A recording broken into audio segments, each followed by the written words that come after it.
De início, cumprimento o eminente desembargador Jorge Berg de Mendonça pela merecida outorga do título de cidadania honorária desta capital. Isso. E da mesma forma, como tem feito as sessões anteriores, eu conclamo a todos os advogados e partes que venham se compor, que venham a transacionar para acabar com essa série de recursos, série de demandas, e o acordo é melhor para todos, a vitória sobre o tempo, uma vencida, uma vencedora, e o acordo pode ser feito a qualquer hora, em qualquer fase. E esses pedidos que eu tenho feito no início de toda a sessão, já estou vendo, já está surtindo um efeito ainda que tímido, mas já alguma coisa. Então, nesse passo eu reitero e faço um ingente apelo a todos os advogados que possam divulgar a todos os colegas e partes do sentido que venha transacionar, sobretudo nessa fase de crise e também pelo espaço que está acontecendo a primeira audiência e a segunda. Está tendo realmente um tempo bem elastecido, que justiça tardia não é justiça. E a justiça do trabalho sempre primou pela celeridade. Então, eu concito a todos que possam divulgar esse ingente apelo a todos os colegas, partes, e, para tanto, basta acionar a página inicial do tribunal e clicar no link lá, quero conciliar, é rápido, prático e objetivo. Então, dando sequência, eu determino a retirada de pauta do processo número... Hein? Adiado, está certo. O processo número 0010-143-11-2016-503-0024, de relatoria da eminente desembargadora Denise Alves Hortas. A próxima sessão. Quem tem advogado está falando? Aí se tem. Quem que é? Do Leonardo. Só isso para você. Leonardo? Leonardo Davi Braga dos Santos. Doutor Leonardo Davi. O processo do senhor está sendo adiado para a próxima sessão. O 0010-143, de relatoria da doutora, da eminente desembargadora Denise Alves Horta. Senhor? A pedido de vista da relatora. Para a próxima sessão, o senhor está intimado já. Tem mais algum? Dando sequência e havendo quórum legal, invoco a proteção divina e declaro aberta a sessão ordinária da 4ª turma deste egresso tribunal relativa ao dia 3 de agosto de 2016. Lida e aprovada a ata da sessão anterior e, dando sequência, proclamo o resultado unânime dos votos atinentes aos embaixos de declaração, tanto aqueles oriundos dos processos físicos quanto aqueles derivados dos processos virtuais. Quem os tiver, por favor, entregar ao Meirinho. Geraldo.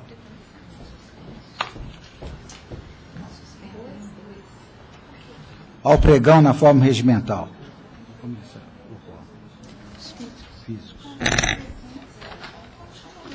Processo número 1 da pauta, OAP 13-2016-185. Relatora, desembargadora Denise Alves Horta. Revisor, desembargador Paulo Chaves Corrêa Filho. E vota em terceira juíza convocada Luciana Alves Viotti. Inscrito, doutor Eduardo Vicente Rabelo Amorim. Pelo segundo agravante, ausente. O que é, presidente? É o processo 0013, processo 01 da pauta.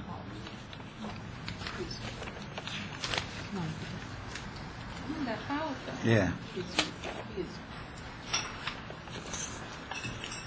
Vou olhar aqui, presidente. Aí você tem que... Conclusão? Apenas a conclusão, por gentileza, doutor. Isso não. Conheço dos agravos de petição interpostos pelo executado e pelo exequente. No mérito, dou provimento parcial ao agravo de petição interposto pela executada para determinar que as parcelas devidas a título de reflexos das diferenças salariais deferidas neste processo nas horas extras e na remuneração variável vindicadas e deferidas no processo número 0016673-2013 5030011 e respectivas repercussões, sentença, item E da conclusão, folha 695 versos, bem como as decorrentes contribuições previdenciárias e de imposto de renda sejam apuradas em apartado, e indicadas de forma destacada no quadro resumo da liquidação, somente podendo ser efetivamente pagas e recolhidas após o trânsito em julgado no processo número 000-16673-2013-5030011, da condenação em horas extras e integração da remuneração variável. Nego provimento ao agravo de petição interposto pelo exequente, custas pelo executado no importe de R$ 44,26. Não havendo divergência apontada, assim se decide.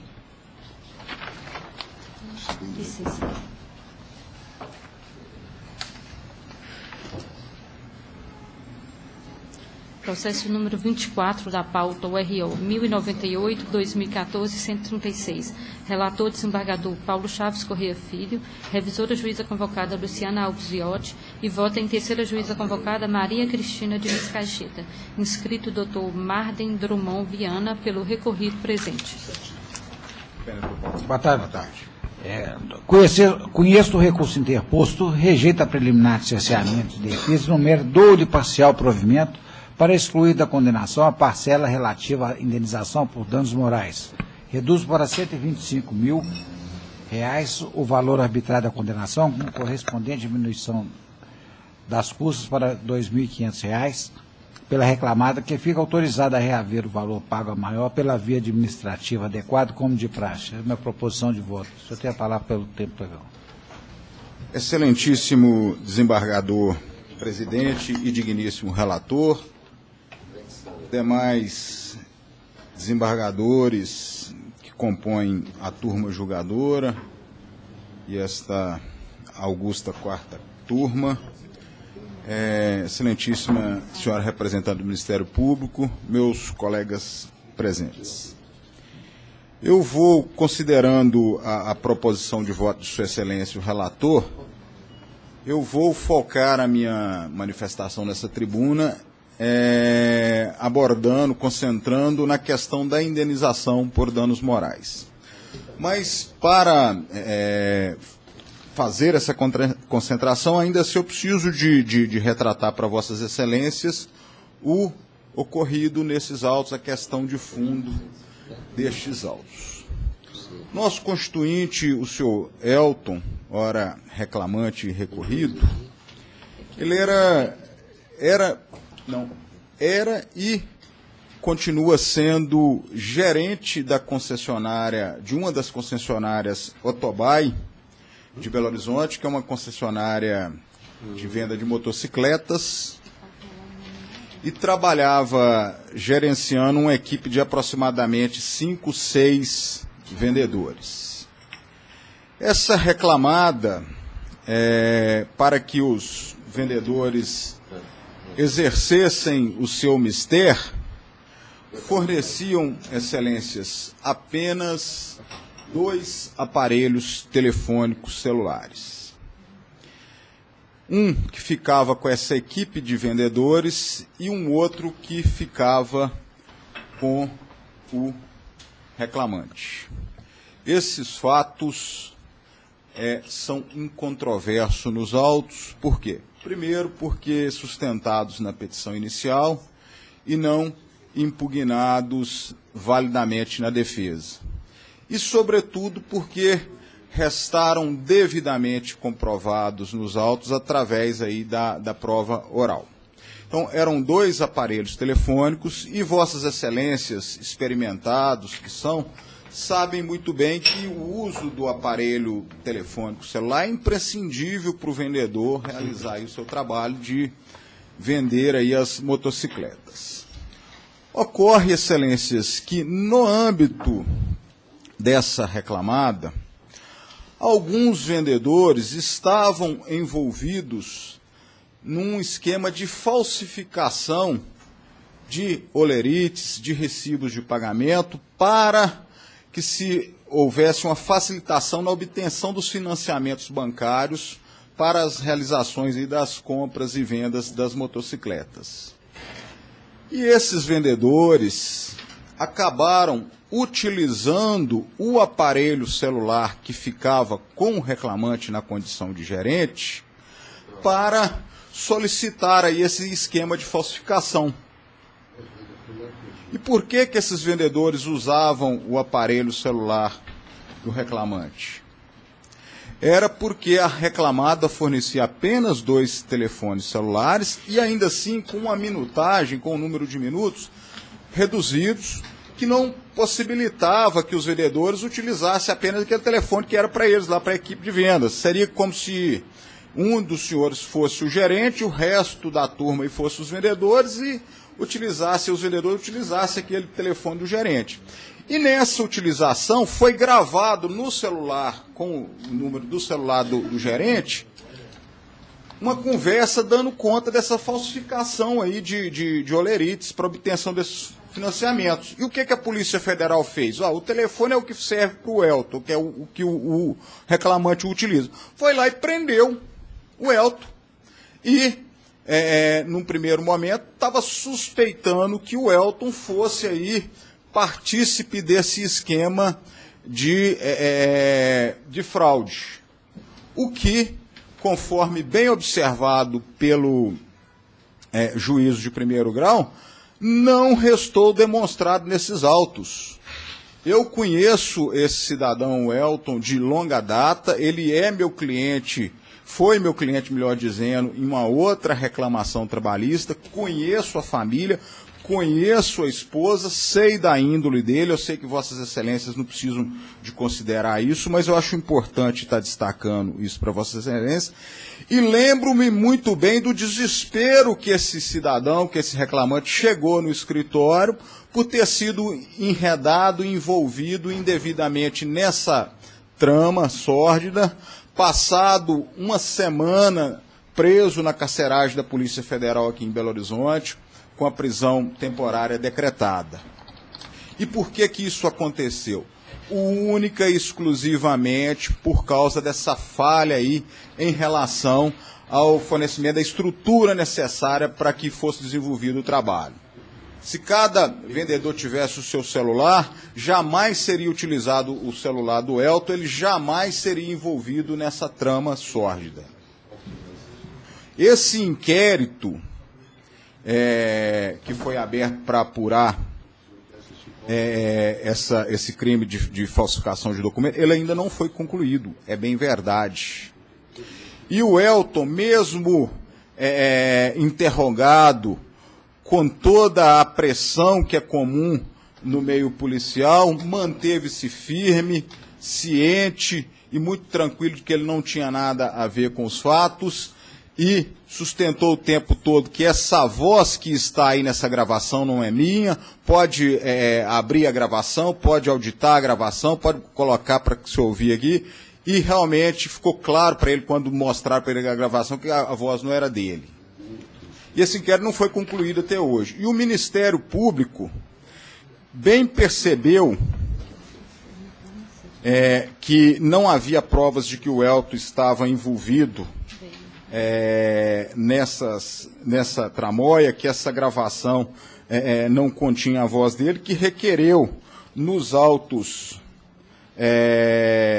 do inquérito, as folhas 160 do inquérito, e cuja cópia consta nesses autos das folhas 316, o seguinte: o Ministério Público requer, primeiro, a identificação da pessoa de Breno da Autobay, descrita na gravação telefônica sob o índice 622-2157, tendo em vista que a polícia, em seu relatório, aduz que o indiciado Elton César Filho foi a pessoa responsável pela solicitação ao Hilton dos documentos referentes aos clientes José e Maria. Contudo, em tal gravação, cita-se o nome de Breno, devendo ainda ser o Elton intimado a comparecer à DEPOL para fins de comparação e identificação da voz constante no áudio ali gravado.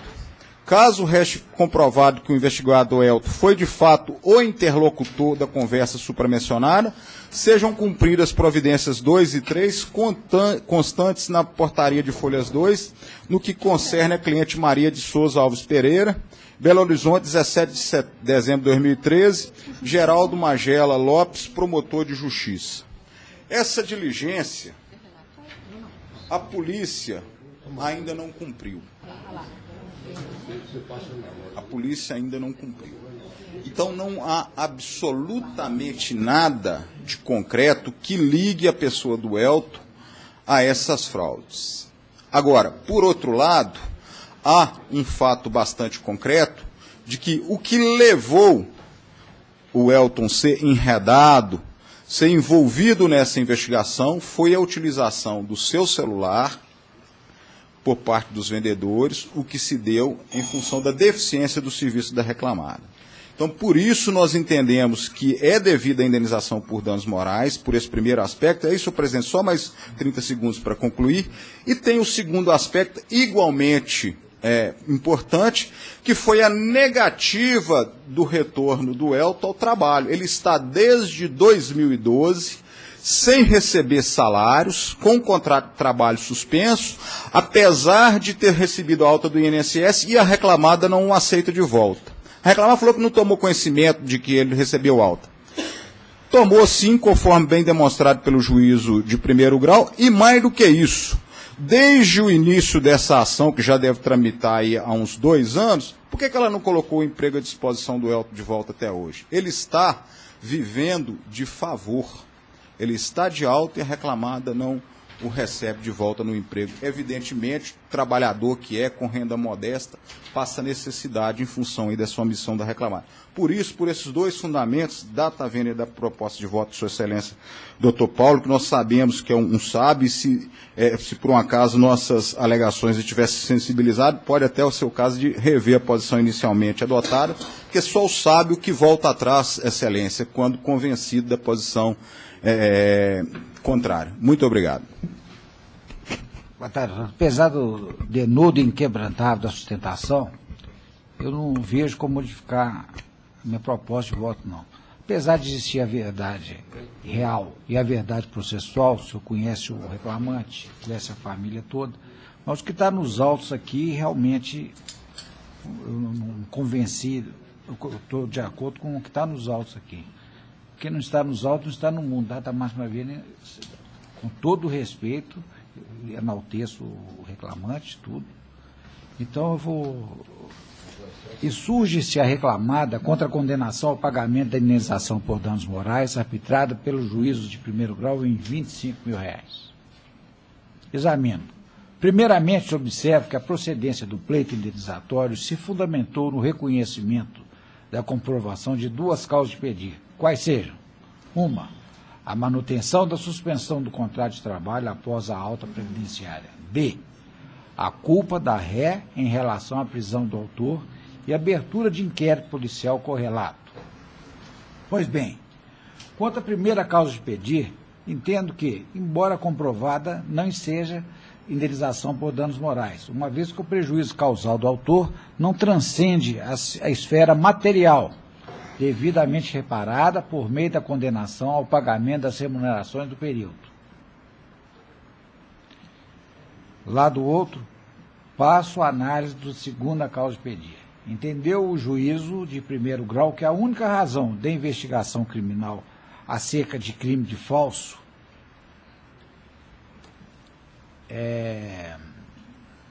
ter recaído sobre o autor, entre outros suspeitos, foi o fato de a autoridade policial ter realizado interceptação telefônica em linha corporativa que o reclamante, na condição de gerente, era forçado pela circunstância a emprestar para os subordinados, que dele dependiam para realizar vendas, uma vez que o estabelecimento comercial fornecia apenas 2 linhas telefônicas para serem divididas entre 6 vendedores, com limite de minutos insuficientes para a realização dos contatos com clientes. Pois bem, com todas as vênias, não nos parece razoável imputar à autoridade policial erro na valoração da prova produzida do âmbito do inquérito policial, por ela conduzido, e que motivou o indiciamento do autor, folha 154, mormente diante da elaboração de relatório em que foi mantido o indiciamento, não com base na interceptação telefônica, tão somente, mas em prova testemunhal e documental, folhas 253 e 254.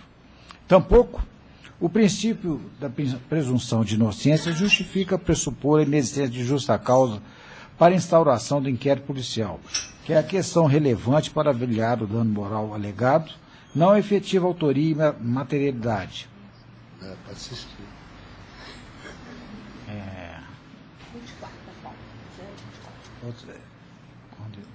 Não é efetiva. Oculta. Nesse japazão, é importante destacar que, ainda que a interceptação fosse o único elemento de prova a justificar a imputação de participação do crime de falsificação de documento particular, artigo 298 do Código Penal, o autor foi indiciado também por crime de uso de documento falso, artigo 304 do Código Penal, tendo a autoridade policial concluindo que, aspas, ele, reclamante, na condição de vendedor, encomendou e utilizou a documentação falsa em nome de clientes, a fim de viabilizar a obtenção de financiamentos junto a instituições financeiras para aquisição de veículos. Vale destacar também o texto do parecer do Ministério Público, do qual se extrai que o senhor José Lemes Lana, cliente da reclamada, apresentou ao autor contra-cheque no valor de R$ 660, o qual foi adulterado para dele constar o valor de R$ 909,82, declarado à instituição financeira, para viabilizar a aprovação de financiamento. Nota-se, portanto, que o inquérito policial fundamenta o indiciamento do autor em diversos elementos de prova, além da interceptação telefônica referida na sentença, o que torna, no mínimo, exagerada a ilação de que a abertura de inquérito policial com o objetivo de investigar o autor seja resultado puro e simples do empréstimo do celular a um de seus subordinados. Reitere-se que não se busca na presente análise averiguar a autoria do delito investigado, matéria que, aliás, foge à competência dessa especializada, mas tão somente o legado nexo causal entre o uso do telefone celular por subordinados e a instauração do inquérito policial, ou seja, se esse uso ensejou uma justa causa que não deveria existir para a instauração do inquérito. Não é isso, porém, o que se verifica nos autos como expostos. Irrelevante, novamente, o acolhimento à contradita levantada em face da testemunha apresentada pela reclamada diante da análise da prova acima delineada. Enfim, dou provimento ao recurso interposto para excluir da condenação a parcela relativa à indenização por danos morais. E ratifico a conclusão e indago se há divergência. Eu sou a segunda votante, quero registrar que eu examinei esse processo e o argumento de Vossa Excelência, que me parece essencial e fundamental e que me levou, considerando o conjunto da prova, a concordar, é exatamente esse, que eu vou me permitir ler, com efeito, o dano moral alegado pressupõe mais que a inocência do autor, que é presumida. Pressupõe a instauração do inquérito sem justa causa por culpa da reclamada. Isso não houve. A autoridade policial é livre para avaliar a prova e entender, a partir dali, se é de se instaurar ou não um inquérito. Então, eu estou inteiramente de acordo no sentido de que não é possível atribuir à reclamada culpa, porque não teria dado mais de um telefone celular, além do que há outros elementos de prova no sentido da necessidade, pelo menos, de investigar a conduta do reclamante. Então, eu estou inteiramente de acordo. De acordo, presidente. Assim se decide. Uma boa tarde. Muito obrigado a todos pela atenção, viu? Obrigado, doutor. Processo número 3 da pauta RO 565/2014-139. Relatora, desembargadora Denise Alves Horta. Revisor, desembargador Paulo Chaves Corrêa Filho. E voto em terceira juíza convocada Maria Cristina Diniz Caixeta. Inscrita doutora Isabel Alves da Silva, pelo recorrente presente.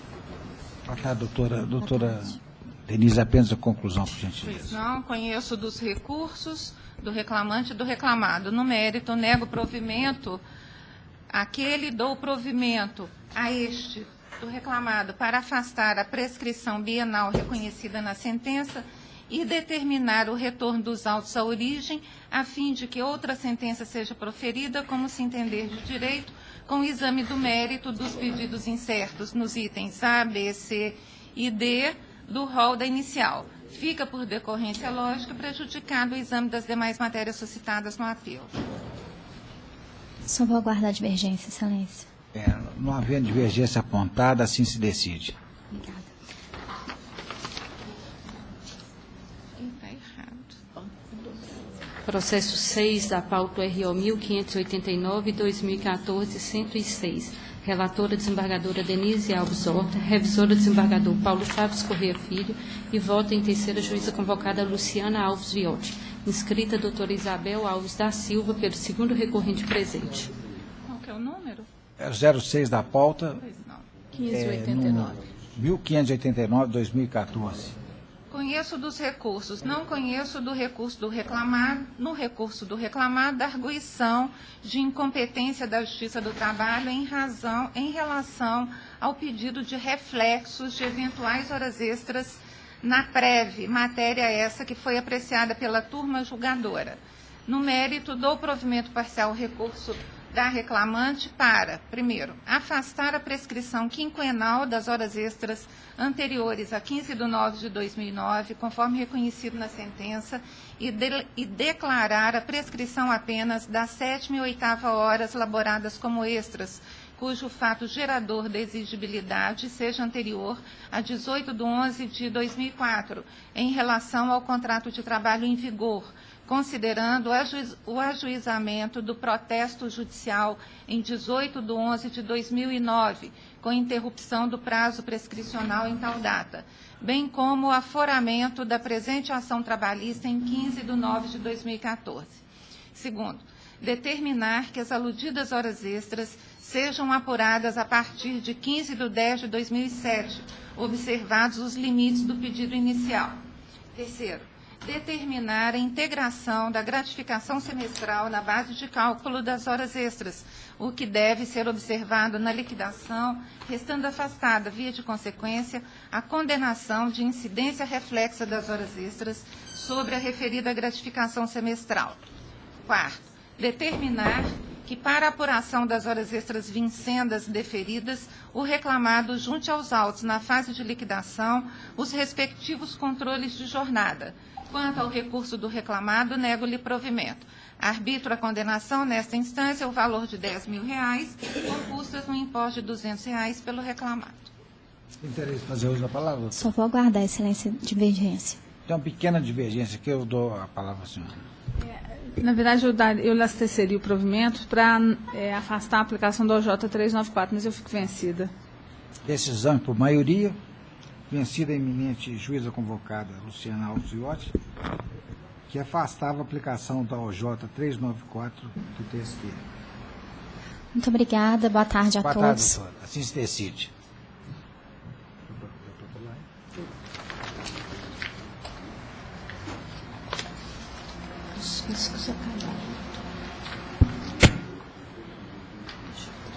Encerrados a sustentação no processo físico, vamos agora para o PJN.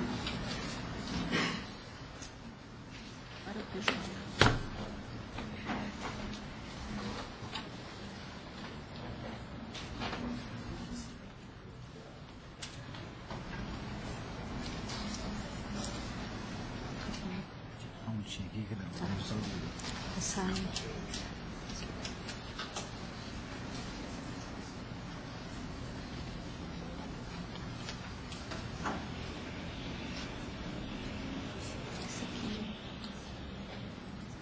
foi adiado. Então, eu já vou começar aqui assim.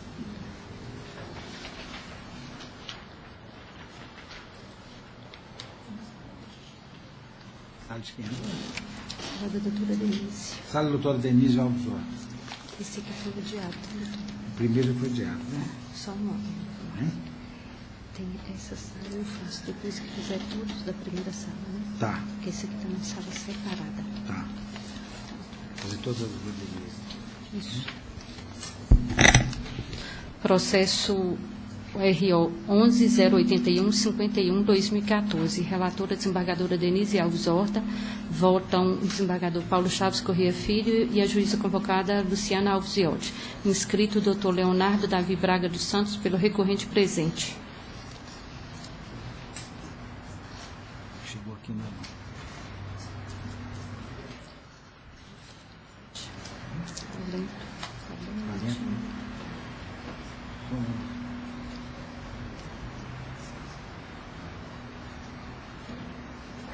Doutora Denise, apenas a conclusão, por gentileza.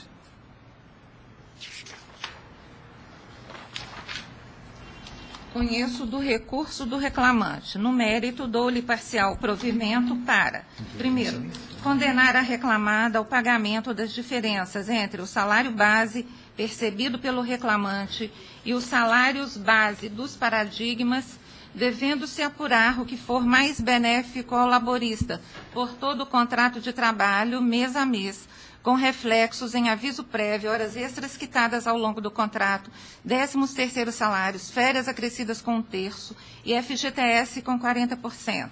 Segundo, determinar que a reclamada proceda à retificação da CTPS do reclamante para fazer constar o salário base hora reconhecido em prazo contado a partir de intimação específica e sob pena de multa diária a ser estabelecida pelo juízo de primeiro grau.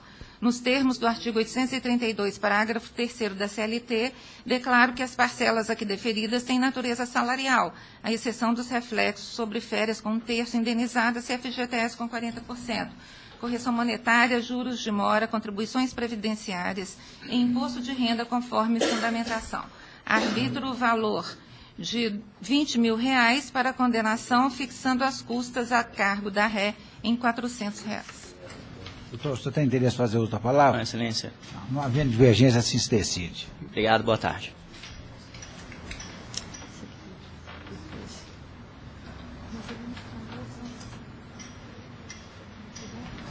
O doutor Tarcísio Bossa, né? Não, mas é em outra sala.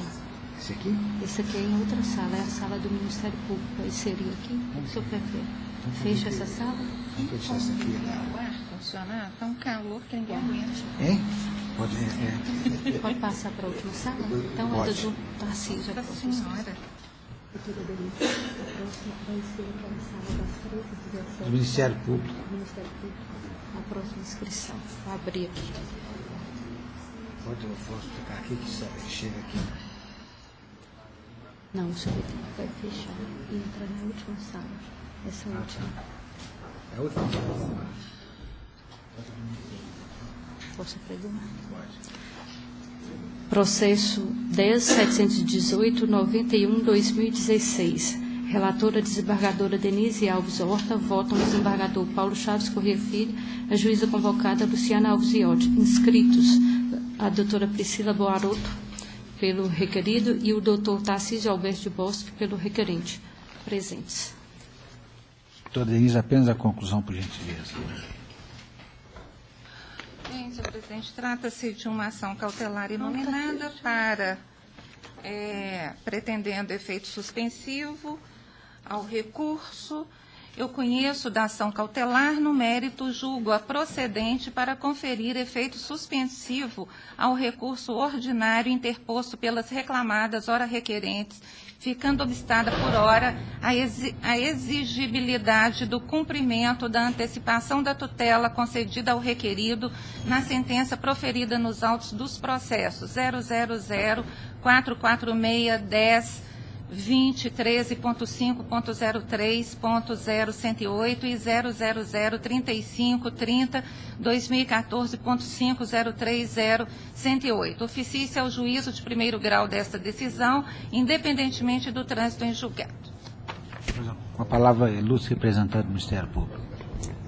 Senhor presidente, eminentes desembargadoras, as empresas ajuizaram a presente ação cautelar buscando obter o efeito suspensivo ao recurso ordinário interposto em face de sentença que deferiu tutela pleiteada pelo Ministério Público em 2 ações civis públicas. Embora a tutela tenha sido deferida em relação a 6 obrigações relativas à jornada de trabalho e períodos de descanso, e uma delas relativa ao registro de empregados, a presente ação cautelar refere-se tão somente à questão do registro de empregados, que as empresas sustentam fazerem parte de um processo seletivo para a contratação de funcionários. Então, este é o primeiro ponto que o Ministério Público pede destaque, porque, embora toda a fundamentação da ação dirija-se exclusivamente à questão do registro, o pedido final da ação é genérico, pedindo o efeito suspensivo a todo o recurso interposto e a toda a tutela deferida, que, recordo, diz respeito a 6 obrigações. Em relação à obrigação do registro dos empregados, as empresas utilizam como fundamentos para a concessão do efeito suspensivo alguns pontos que o Ministério Público pretende aqui rebater. Em relação à anulação do auto de infração, que teria dado origem, então, à formação da convicção do Ministério Público para o ajuizamento das ações.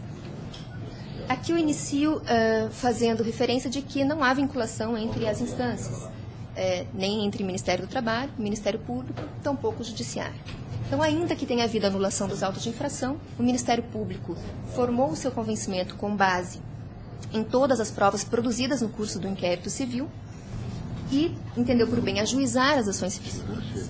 E o Poder do Judiciário, da mesma forma, julgou parcialmente procedentes os pedidos, levando-se em conta não apenas os autos de infração, mas também outras provas, inclusive testemunhal. Também ressalto aqui que a prova foi submetida ao crivo da ampla defesa e contraditório, então, portanto, não teria como haver essa ligação entre a anulação da esfera administrativa com a improcedência do pedido.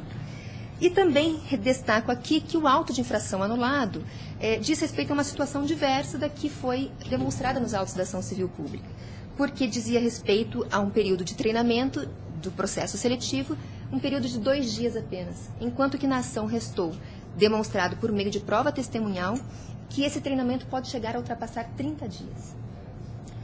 Bom, em relação ao argumento de que somente numa ação individual poderia ser reconhecida a ilegalidade da conduta da empresa, eu ressalto que é clara a defesa de um direito coletivo dos trabalhadores e o que se pleiteia é uma tutela que resguarda um direito social constitucionalmente previsto.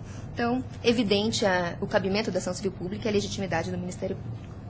Em relação ao argumento de que não haveria receio de se aguardar o provimento final, as empresas alegam que o Ministério Público levou anos para a instrução do inquérito e assim como a tramitação do feito também na esfera judiciária. E aqui cabe ressaltar que o curso do inquérito ele levou o tempo necessário para a formação da convicção do membro do Ministério Público e, da mesma forma, a tramitação da ação não pode ser, o ônus da tramitação do processo não pode ser suportado apenas por uma das partes. Bom, em relação à alegação de que há o perigo de dano, as empresas alegam, na sua peça inicial, que estarão obrigadas a desmontar todo um sistema de seleção de candidatos ou a descumprir a condenação de forma a arcar, nas 2 situações, com custos inestimáveis. Bom, eu relembro que não foi deferida a liminar na ação cautelar e que o prazo fixado em sentença já se esgotou em 27 de maio, portanto, há mais de 2 meses. Então, esse argumento não mais se sustentaria. E também me parece que não seria cabível a utilização de um fundamento para a concessão dessa medida por questões exclusivamente de comodismo operacional da empresa. Bom, no mérito, o Ministério Público ressalta todos os fundamentos utilizados na sentença, no sentido de que este processo seletivo nada mais é do que, de fato, um período de treinamento dos empregados, em que as empresas reduzem os custos porque não fazem a contratação como vínculo de emprego, como contrato de experiência que seria, E é um período necessário para a adaptação do empregado à função que ele vai exercer. E aqui eu ressalto, inclusive, um trecho da própria ação cautelar que diz a seguinte afirmação. Com a dinâmica e os compromissos próprios da atividade de call center, o sistema de seleção prévia antes do treinamento ou do período de experiência torna-se necessário porque nenhuma empresa de teleatendimento pode colocar um empregado no posto de atendimento para atendimento ao público sem conhecimentos básicos. O que, ao ver do Ministério Público, é um reconhecimento expresso de que é de fato um treinamento do empregado para a função que vai exercer. Por todos esses motivos, o Ministério Público pede pela improcedência da demanda e que, caso não seja modificado o entendimento, que ao menos seja observada o limite da ação, no sentido de que apenas a obrigação relativa ao registro dos empregados que é o objeto da cautelar e que, portanto, não é toda a decisão que antecipou a tutela, ou seja, que as demais 5 obrigações fixadas em sentença não foram objeto dessa ação cautelar. Eu vou falar para o claro. Senhor presidente, o voto é longo. Só um minutinho, eu esqueci da palavra do doutor Tarcísio, por favor, por gentileza. Pois não, Excelência. Excelentíssimo desembargador presidente, excelentíssima desembargadora relatora, igreja turma, excelentíssima senhora representante do Ministério Público, senhora secretária, senhores advogados presentes. Excelência, a exposição da ilustre Parquet foi bastante esclarecedora, mas o ponto central que nós visamos nesse agravo regimental é discernir se realmente pode haver uma probabilidade de direito na revisão da sentença de primeiro grau. É um caso assim, um tanto diferenciado, porque realmente o mesmo auto de infração que deu origem às 2 ações civis públicas, ele acabou sendo anulado por uma decisão da Igreja Terceira Turma, se não me engano, Sexta Turma, tirando o efeito jurídico desse ato. E é aí que esse ponto, embora, com inteira razão assenta a ilustre procuradora, ele se refere a uma das obrigações, que é a obrigação de não fazer o treinamento, a seleção de pessoal, sem o prévio registro do empregado. Essa é uma questão que está nos autos, ela é um tanto polêmica, um tanto controvertida, porque esta Igreja-Corte, em diversas ocasiões, decidiu tanto para um lado quanto para o outro. Então, esse simples fato de existir uma controvérsia doméstica já induz uma probabilidade de direito, porque nós não sabemos com quem vai cair o recurso para ser julgado, se o entendimento é no sentido X ou no sentido Y. Então, isso é uma probabilidade. A segunda probabilidade é saber como é que vai resolver essa questão jurídica de um auto anulado e de uma sentença determinando cumprir uma obrigação cuja origem já não existe mais. É outro ponto de destaque para ser elucidado no julgamento. Com relação às demais obrigações, as autoras, as agravantes, sempre procuraram agir com o máximo possível de lealdade e boa-fé, tanto que antes do ajuizamento, principalmente da segunda ação, o Ministério Público nos brindou com muita atenção, com negociação ampla, e tudo foi exposto, cada um desses itens foi debatido, na época com o doutor Marco Antônio Paulinelli, muito gentil por sinal, e não havia um meio de solucionar essa controvérsia.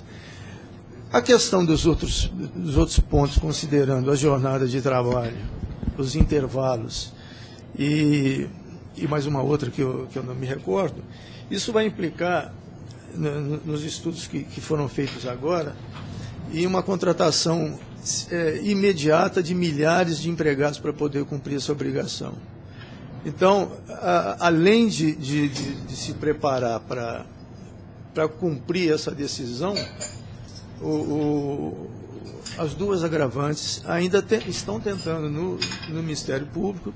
Foi feito um peticionamento expondo mais uma vez as razões de dificuldade do cumprimento da antecipação da tutela no curto espaço de tempo que foi concedido, e também lá, por cautela, se aguarda uma tentativa de solução.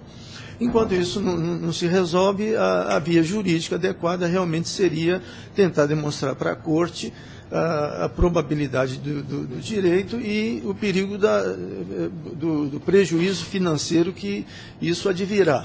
Isso, com certeza, não tem a menor dúvida que isso modificará toda a estrutura organizacional da empresa em questão de poucos dias. Então, daí a necessidade de postergar essa antecipação da tutela, pelo menos até o julgamento do recurso aqui no tribunal, no seu mérito. Com essas razões, e pedindo vênia à ilustre procuradora, que nós sustentamos a prevalência do voto da eminente relatora. Doutora Denise, a senhora mantém a propositura de voto? Presidente, eu mantenho a proposta de voto e ressalto que eu ressalvo nos fundamentos que está se deferindo a pretensão cautelar sem prejuízo do juízo definitivo na análise do recurso ordinário. Então, é claro que se trata, a discussão aqui se trata de matéria controvertida, há decisões num e no outro sentido, então me figura mais razoável neste momento suspender o efeito, dar-se efeito suspensivo ao recurso interposto, justamente para se evitar que a empresa seja penada com um prejuízo que sai irreparável. Quem paga minhas contas sou eu, ainda paga as dele. Atuo aqui como revisor e acuso o recebimento brilhante memorial. Obrigado. E estou inteiramente de acordo com o voto judicioso, o voto da eminente relatora. Não sei antes registrar também o brilhantismo de sustentação da ilustre público e colho o voto da terceira votante. Estou de acordo também, registro também que é uma matéria delicada, essa questão do coletivo é difícil mesmo, mas vou pedir vênia ao Ministério Público para acompanhar a relatora. Assim se decide. Agradeço a paciência e o bom trabalho a todos.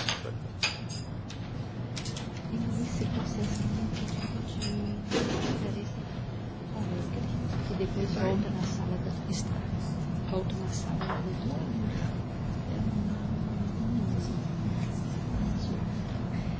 Só tem uma da doutora Maria Cristina aí, voltaríamos depois para a doutora Denise. Quantos doutora Denise tem? A doutora Denise ainda tem esse, tem uma preferência aqui também, um pedido para assistir. Tem. 1, 2, 3. Fazer tudo.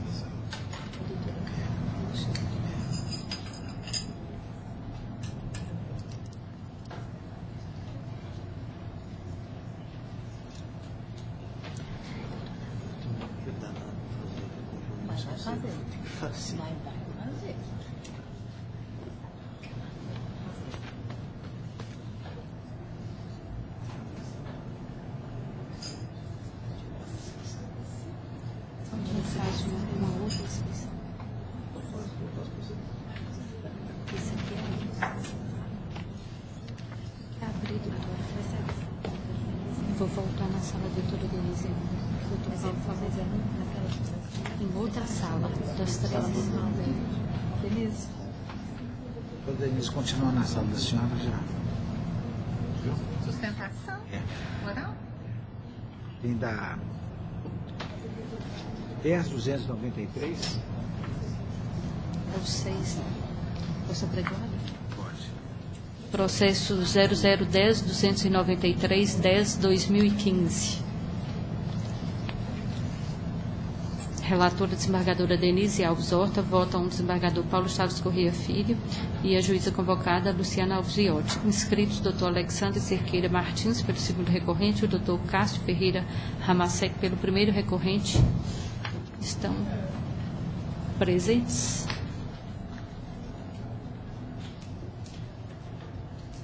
Apenas a conclusão, por gentileza, doutora Denise. Conheço dos recursos apresentados pelas partes, sendo adesivo interposto pela segunda reclamada Anglo Gold. No mérito, quanto ao do reclamante, rejeita a arguição de cerceio de prova relativa à perícia de periculosidade e dou-lhe provimento parcial para declarar a nulidade da sentença e determinar o retorno dos autos ao juízo primeiro, a reabertura da instrução processual e a intimação dos demandantes para a ciência da audiência designada para oitiva do depoimento pessoal das partes, sobretudo dos prepostos indicados pelo autor, sob pena de confissão, com prosseguimento regular do feito, proferindo-se, afinal, nova decisão como se entender de direito. Fica prejudicado o exame das demais matérias suscitadas no recurso ordinário interposto pelo autor e da integralidade dos recursos interpostos pelas reclamadas. Sem divergência, presidente. 10.293, não há divergência apontada. Assim se decide.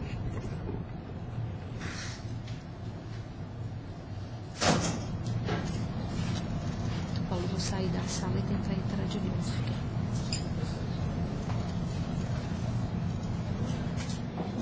Agora é o...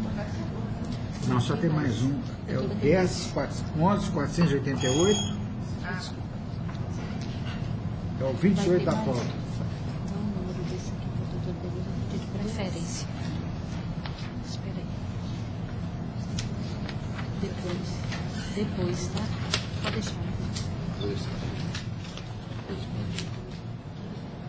Não quer abrir. Presente. Pode colocar, doutor Kleber? Não está abrindo, não. Posso Está abrindo, não? Pode.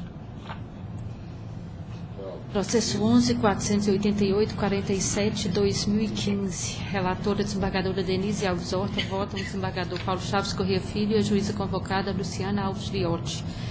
Inscrito Dr. Kleber Alves de Carvalho pelo recorrente presente. Agora abre. Então, apenas a conclusão, por gentileza. Conheço do recurso interposto pelo sindicato autor.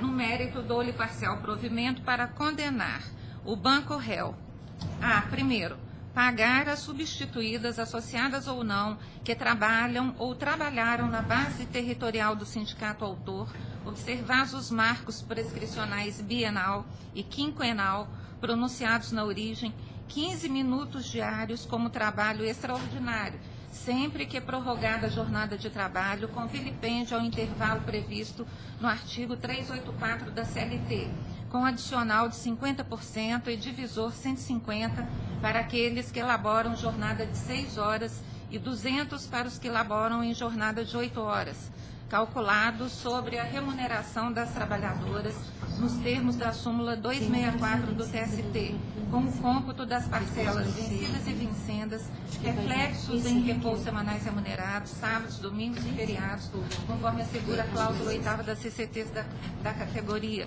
de forma simples, IOJ 394 do TST. Em férias acrescidas de 1/3, nos 13º salários, no adicional por tempo de serviço, parágrafo 2º da cláusula 8ª das convenções, bem assim FGTS sobre todas as verbas pleiteadas à razão de 8% relativamente às empregadas ativas e de 11,2% para aquelas aposentadas no período não prescrito, respeitados os limites dos pedidos.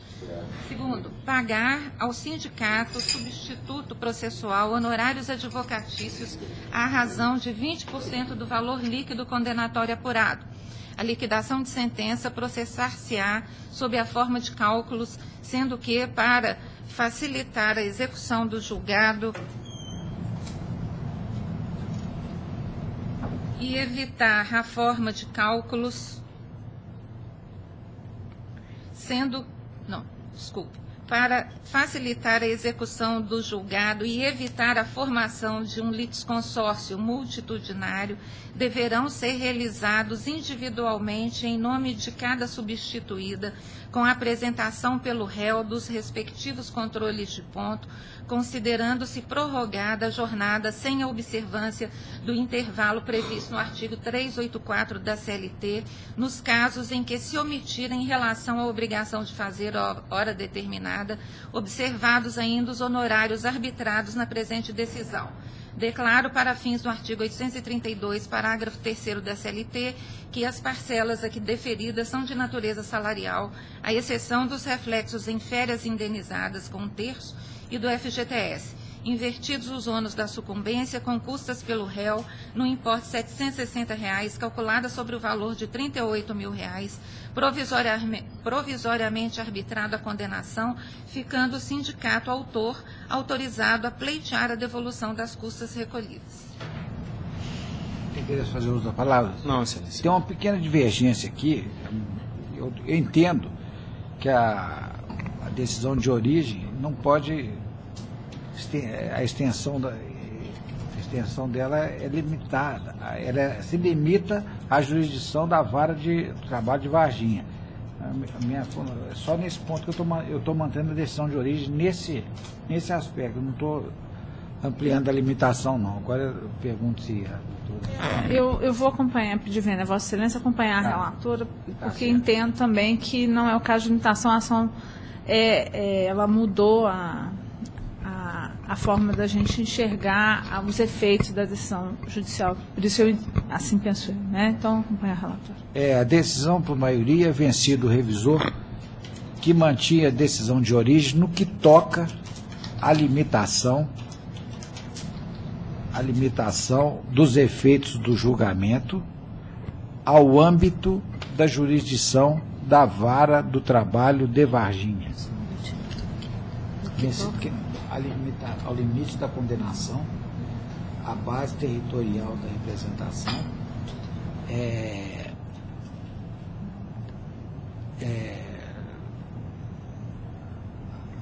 a jurisdição da vara do trabalho de Varginha.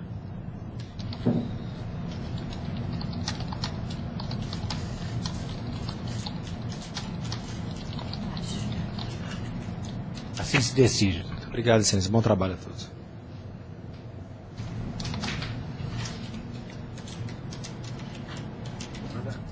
O quê? Deixa eu gravar. Aí demora. Senhor presidente, é só registrar que eu fico vencida com relação ao J394, que não é aplicado. Esse aqui? Tem a doutora Denise manda aplicar, né, o J394, que foi pedido. A minha dúvida era se havia o pedido, e eu observei aqui que há o pedido de pagamento somado, né, reflexo de horas vezes no repouso e de ambos em 10º, férias e tal. E também vencida a eminente juíza convocada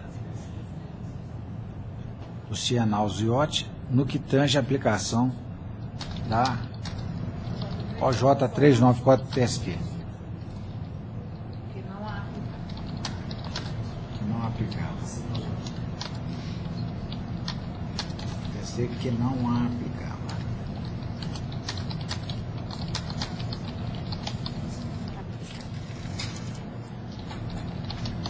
Tem todo jeitinho? Entendi. Eu faço adequação aqui agora. Agora, Deixa eu avisar, a doutora Denise tem um pedido de preferência para o processo aqui. É da doutora Denise. doutora Denise, tem um pedido de preferência da senhora aí? O 12. PJE, vamos ver o número. É 12.156.78. Só vou esperar rodar aqui. Você vai colocar, né? Porque está demorando. Está demorando, né? É o qualquer, é 12. 12.156. Só um pouquinho.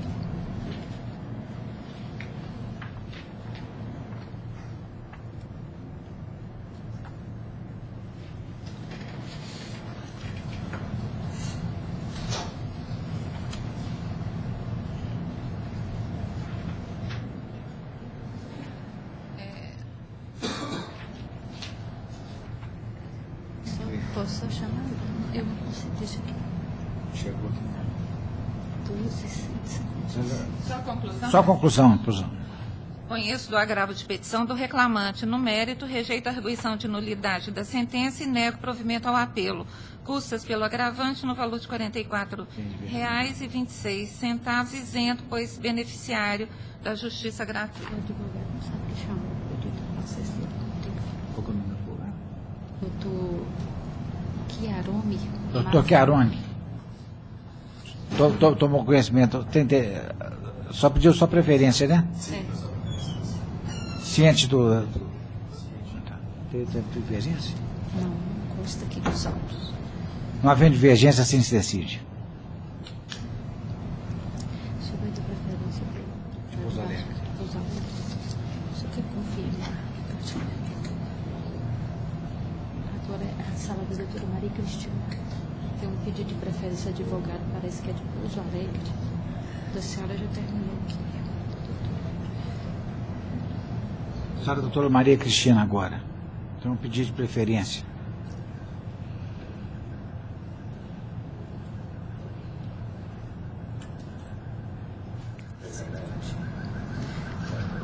Pedido de preferência para o advogado de Pouso Alegre. Processo 0010-128-54-2014. Relatora juíza convocada Maria Cristina Diniz Caixeta. Votam a desembargadora Denise Alves Horta e o desembargador Paulo Chaves Corrêa Filho. Inscritos a doutora Renata Caldas Fagundes, pelo recorrido, e o doutor Thomas Venâncio Crispim, pelo recorrente, presentes. Doutora Maria Cristina Diniz Caixeta, apenas a conclusão, por gentileza.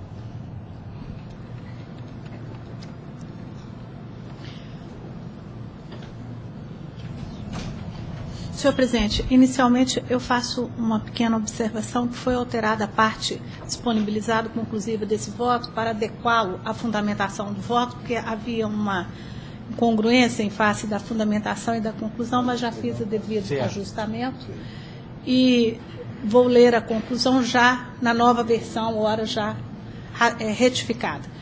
Eu conheço do recurso, no mérito dou-lhe provimento parcial para deferir ao autor o pagamento de horas extras por todo o período imprescrito, assim consideradas as excedentes da 8ª diária e 44ª semanal, não cumulativamente, mais reflexos em repouso semanal remunerado, férias mais 1/3, gratificação natalina, aviso prévio e FGTS mais 40%, observados os seguintes parâmetros: adicional de 50%, a frequência integral, exceto os períodos de licença médica devidamente comprovado nesses autos, o divisor 220, o teor das súmulas 264, 347 e 394, todos do TST, observando-se ainda a jornada fixada na fundamentação, bem como acréscimo à condenação, os domingos e feriados elaborados em dobro, na forma da súmula 146 do TST.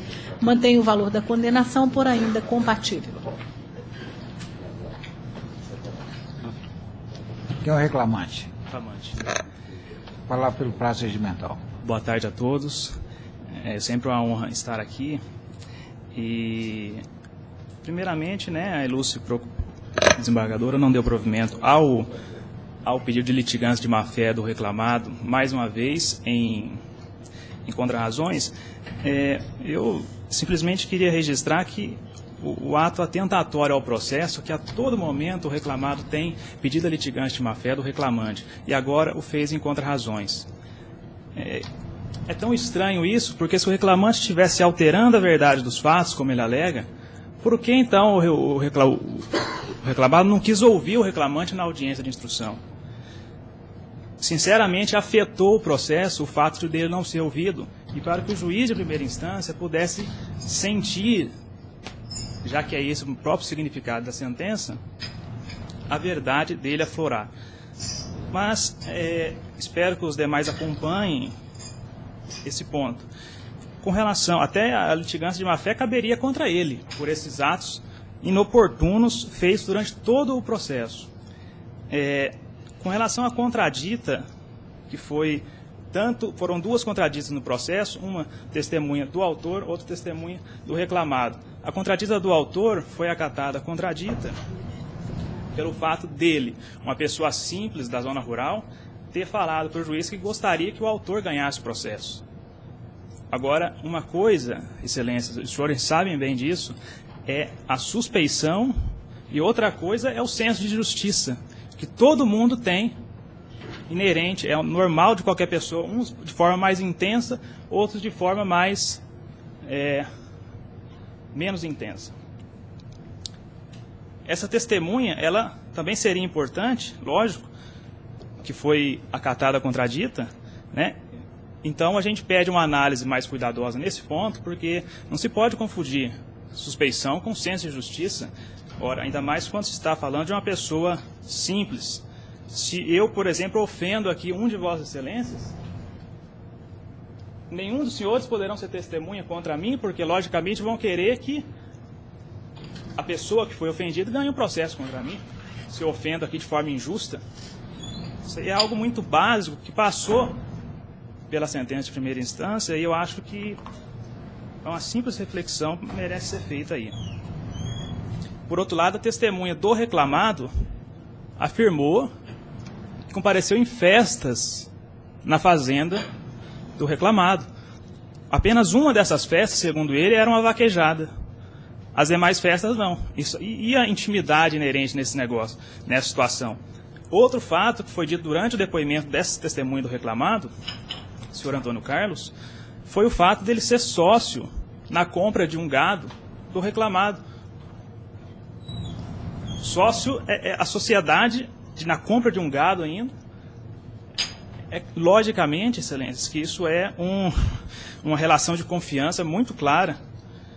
E as duas testemunhas do reclamado, eu só queria frisar também aqui, são veterinários de confiança dele. Cuida do maior bem dele, que é o gado. E tinham comparecimentos raros na fazenda, semanal ou mensal, né? Com relação ao vínculo de emprego, eu vou pedir um pouco mais até quem sabe da ilustre relatora, que poderia rever. O próprio reclamado confessou que pagou o exame do reclamante, que foi feito durante um período anotado sem registro. Ele trabalhou sem registro, um período onde não está registrado na carteira. Qual o motivo do reclamado pagar esse exame, então? Se ele não era funcionário dele, não trabalhava, como diz, né? A testemunha do autor, essa que morava ladeada à fazenda e sempre no mesmo bairro rural, a vivência da zona rural, a pessoa não precisa morar vizinha uma da outra para saber da realidade. Elas se veem sempre, é diferente da zona urbana. E ele firmou, foram 6 anos de trabalho, não diz com certeza se foram contínuos ou não, mas que foram 6 anos de trabalho. Né? Então, aí, quanto ao vínculo de emprego, houve uma prova dividida, e como o ônus da prova era do reclamado, ele quem tem que sair prejudicado, no meu entender. Eu peço aí análise de Vossa Excelência nesse ponto também. A dispensa discriminatória, o reclamante, ele foi demitido por justa causa após 14 dias do ajuizamento da ação. Após 14 dias do ajuizamento da ação. Por justa causa. A justa causa foi revertida pelo juiz da primeira instância, foi revertida. Aí eu pergunto a Vossa Excelência, se o reclamado não colocou nenhum fato impeditivo dizendo que a dispensa foi por fator econômico ou financeiro, por que então alguém vai poder presumir que foi por esse motivo? Que a dispensa foi sem justa causa. Se foi colocado como fato impeditivo a dispensa por justa causa, e essa justa causa foi considerada mentirosa, nem tanto que foram confeccionados três cartas de advertência, sequer assinadas pelo autor, né? Como que pode, então, a gente estar presumindo assim? Eu peço até a aplicação do entendimento consolidado na súmula 443 do TST, porque é um ponto que merece claro provimento. É importante dizer aqui que nós não recorremos até contra a insalubridade, que é algo que nós pedimos, porque nós recorremos contra aquilo que nós vimos que realmente o autor tinha direito. A doença ocupacional é um ponto também bem controverso. A perita entendeu que não havia nexo de causalidade. Porém, Excelências, a observância da NTEP, ela demonstra que Serviços repetitivos, como vacina de 700 cabeças de gado, por exemplo, é serviço repetitivo. Posições forçadas na zona rural também é muito evidente isso. E um erro muito grave cometido pela ilustre perita foi dizer que o reclamante não tinha a doença. E dentro de 30 dias após a entrega do laudo no processo, o reclamante foi encaminhado para uma cirurgia por um médico do SUS. Agora, que médico queria fazer uma cirurgia numa pessoa se essa pessoa não tem a doença? Então, esse erro normal do ser humano que aconteceu com a perita nos coloca na dúvida. Será que o restante da convicção dela, por exemplo, quanto ao nexo de causalidade, merece tanta credibilidade assim? Aí eu peço para os senhores, já que ela se equivocou lá, vamos observar as demais provas. Há o laudo assistente obreiro, muito bem dado, do médico assistente obreiro, a própria NITEP, que eu acabei de dizer. Há um estudo juntado, retirado da internet, foi realizado em Nova York esse estudo, dizendo que motociclistas têm propensão à síndrome do carpo. E o reclamante, ele usava a moto para se locomover entre uma fazenda e outra. Isso daí também está muito claro no processo. Fazendas de 3 a 4 quilômetros de distância uma da outra. A jornada de trabalho, né? Eu até não sei se a doutora deu com relação a... Porque foram 2 pedidos, mas a análise da prova, da credibilidade das testemunhas, vai implicar aqui no provimento total quanto ao pedido de horas extras. Eu não sei como que foi a decisão. E quanto ao salário in natura, que esse próprio tribunal tem o entendimento de que cabe ao reclamado comprovar que a moradia fornecida ao trabalhador rural deve ter um contrato escrito e 2, um comunicado ao sindicato. Isso não há no processo, então esse salário in natura, essa habitação fornecida ao autor, merece integrar o salário. Então, é isso que eu queria, excelências. Muito obrigado. Doutor.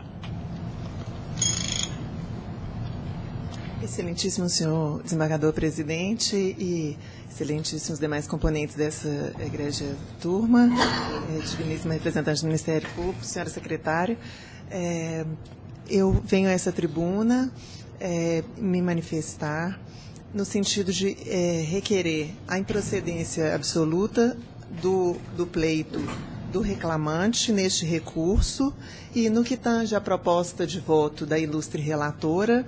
Sobre isso eu gostaria de me manifestar no sentido da condenação em horas extras.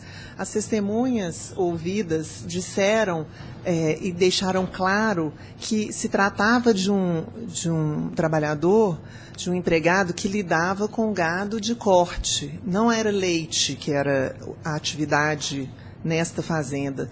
E o gado de corte, as testemunhas que explicaram o manejo do gado de corte, deixaram claro que a atividade ocorria de 7 às 17 horas. E, portanto, não havia extrapolação de jornada. Um dos profissionais que ia lá, porque é próprio da atividade profissional dele, atuar atendendo, né, as necessidades, vistoriando esse gado e etc., porque ele era um profissional da veterinária, da medicina veterinária, ele disse que ia à fazenda, na atividade profissional dele, cuidar do gado, que não via o reclamante atuar depois de 17 horas. Mesmo ele nos deixou claro no que tange ao trabalho aos sábados e domingos. Muitas vezes a realidade nos leva a crer que a fazenda funciona e a atividade é desempenhada com gado todos os dias, mas essa é uma atividade própria do trabalho do gado leiteiro. E aí o retirante trabalha aos sábados e domingos. Mas o que não acontecia no caso dos autos, que é gado de corte, a prova testemunhal nos esclareceu isso, e por se tratar de gado de corte, este veterinário disse que ia à fazenda, mas que sábados e domingos ele não via a atuação deste profissional. Então, neste sentido, eu peço vênia à ilustre e sábia relatora para pedir a revisão da sua proposta de voto no que tange o deferimento de horas extras Nós não ouvimos a questão do horário especificamente, mas tratar de um horário fora deste de 7 às 17 e também no que diz respeito à atuação aos sábados e domingos, porque ao se tratar de gado de corte, houve esclarecimento das testemunhas neste sentido. É isso, excelências, eu agradeço a atenção. Devolvo a palavra à ilustre relatora. Pois não, presidente. Eu cumprimento as sustentações orais e passo de forma bastante sucinta a sustentar a minha proposta de voto. Em relação à alegada litigância de má-fé, eu quero dizer que eu não conheço dessa parte arguída em contra-razões, entendendo que havia inadequada para essa finalidade. Deveria, entendo eu, que o pedido fosse feito em recurso próprio. Então, eu não conheço nesse aspecto. Quanto à questão da contradita de testemunhas evocada pelo ilustre procurador do reclamante, de fato, o juízo de primeira instância, entendendo que havia um comprometimento do juízo de depoimento da testemunha, entendeu por bem acolher a contradita e ouvi-lo como informante. E quanto a essa questão, eu gostaria de salientar que o novo CPC, de forma bastante sábia, veio no seu artigo 1013 dizer que remete à instância revisora a apreciação de todos os fatos e provas objeto da lide e que igualmente foram objeto de insurgência pela parte recorrente, inclusive no que tange aos depoimentos. Da mesma forma, o novo CPC, no artigo 371, impõe ao julgador apreciar a prova constante dos autos, independentemente do sujeito que a tiver provido e em confronto com os demais elementos de prova.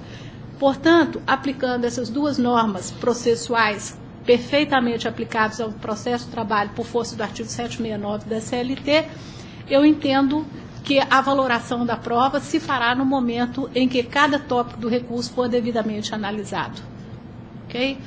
Quanto à unicidade contratual, vínculo de emprego, matéria tipicamente de prova fática, o juízo de primeira instância foi bastante criterioso na análise da prova, faz em suas razões de decidir, ele faz um detalhamento da prova oral e eu estou, até pedindo vênia ao juízo de origem, adotando os seus fundamentos para manter a respeitável sentença no aspecto, entendendo que, de fato, não há como prover o recurso quanto a essa unicidade contratual pleiteada, tendo em vista a prova, o contexto probatório analisado nos autos. Questão da prescrição quinquenal, também eu não estou acolhendo. Dispensa discriminatória. De fato, o reclamante foi dispensado e, todavia, o contexto probatório não nos remete a uma dispensa discriminatória, mas, ao contrário, a reversão da justa causa, para dispensa imotivada não ultrapassa os limites do poder diretivo do empregador. Entendo que não ocorreu a dispensa discriminatória, embora haja indícios de que assim o fosse, mas indícios não são suficientes para respaldar o deferimento da pretensão. Mantenho a sentença no aspecto. Doença ocupacional, questão eminentemente técnica. Essa questão de prova de doença ocupacional, aliás, tem sido um tormento para nós, julgadores, essa questão das doenças ocupacionais, dos acidentes de trabalho e essa questão da valoração da prova pericial. E, neste caso específico, o laudo pericial é bastante detalhado e eu faço, inclusive, uma reprodução na proposta de voto dos argumentos trazidos pela perita e ela concluiu que não há como entender que houve doença ocupacional, até porque o reclamante, com 15 anos de idade, sofreu um acidente, foi submetido a uma cirurgia e vem desde então, ao longo de sua vida laboral, com problemas. E poder-se até entender que haveria uma concausa no aspecto, mas também a prova pericial não nos remete a essa conclusão. Então, eu acolhendo o resultado pericial e na mesma esteira da decisão de primeira instância, eu nego provimento e mantenho a sentença no aspecto. Quanto à jornada de trabalho, Aqui sim, aqui eu estou provendo o recurso do reclamante, por quê? Sopesando as informações prestadas, não só pela prova colhida como prova compromissada, mas também aquela trazida como prova, como informante, e adotando um juízo de razoabilidade, até pela própria função exercida pelo reclamante, ele, embora trabalhasse com gado de corte, mas é certo que quem trabalha em fazendas, ainda que com gado de corte, as regras máximas de experiência aplicadas agora também por força do novo CPC, no seu artigo 375, tem nos levado a entender que essas pessoas que exercem essas funções acabam, de fato, elastecendo a sua jornada, ainda mais quando moram na própria fazenda. Não há como entender que há um rigor de uma jornada contratual verificada até pela própria função exercida. Então, sopesando as informações e adotando-se um juízo de razoabilidade, há de se concluir que, apesar de se tratar de gado de corte, o reclamante, como residente na fazenda e responsável por aqueles animais, cumpria a jornada para deles cuidar, inclusive com a complementação de alimentos. Todavia, em confronto com as demais informações prestadas pelos testemunhos ouvidos, não se mostra crível a jornada mencionada pela primeira testemunha do autor, ou seja, de 5 horas às 18 horas, ao longo de 7 dias da semana, por todo o período imprescrito. Daí porque concluo que o respectivo labor, fazendo o juízo de razoabilidade, dava-se de 6 às 17, com 1 hora de intervalo, de segunda a sexta, e aos sábados, domingos e feriados, das 6 às 12. Entendo que essa jornada é compatível com função de vaqueiro, ainda que de gado de corte, exercida nas fazendas. Então, doutora, é por essa razão que eu estou provendo no aspecto o recurso do reclamante e, na parte conclusiva, determinando que seja deferidas horas extras excedentes a 8ª e 44ª semanal, com observância desse horário fixado na fundamentação, que passa agora a fazer parte integrante dessa decisão. Senhor presidente, essa é a minha proposta de voto. Estou inteiramente de acordo com o substancioso voto de Vossa Excelência. Indago a terceira votante. Eu estou de acordo. Perdão, doutora, desculpa. Assim se decide. Boa tarde, obrigada. Obrigada.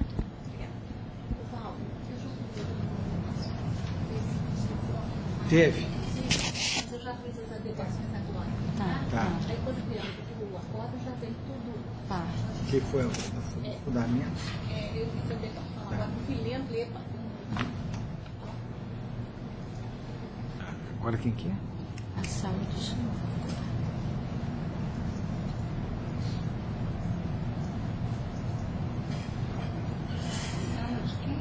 Paulo Sérgio, para mim.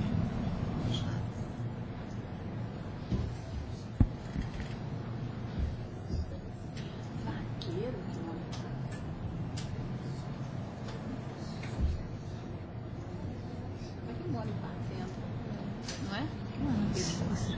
Esse, qual que é? Esse aí tá. Vou fazer por ordem, então. O senhor percebe? Eu não tenho ele aqui, não. Esse aqui, ó, não tem aqui, ó. Tá. 10.372. Vai ser a sala do doutor Paulo, né? Dr. Paulo. 3 sustentações.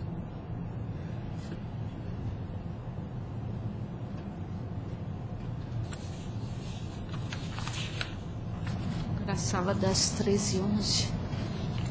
O ROPS 10.372, 86/2016. Relator desembargador Paulo Chaves Correia Filho.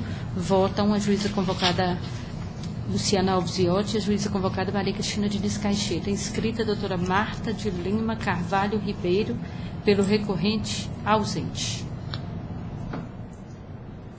Só um minutinho chegar aqui. Quais são as partes, por favor? Só por isso. 10.372 são Autocidade Produtos Automotivos. Brenda Cristina.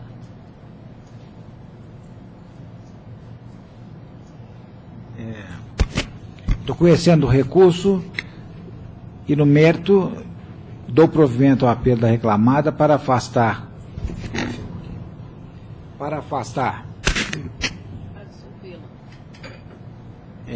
afastar o reconhecimento da contradita testemunha, Denis Roberto. 2. Absolvê-la da condenação ao pagamento da indenização substitutiva da estabilidade provisória de gestante, 13º salário proporcional, 13º salário de 2016, férias vencidas de 2015, mais um terço, férias proporcionais um terço de 2016 e FGTS mais 40%, invertidos os ônus sucumbentes com custo do importe de R$ 702,49. O valor atribuído ao feito. Estou vendo aqui. Não dá-se a divergência. Assim se decide.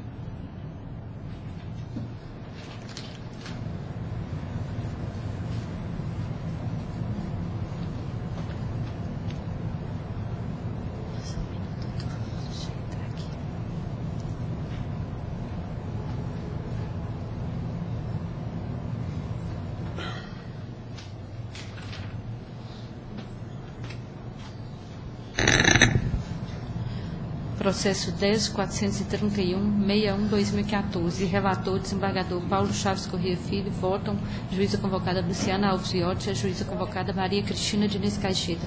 Inscrita doutora Patrícia Adriana Ferreira Rodrigues, pelo recorrido presente.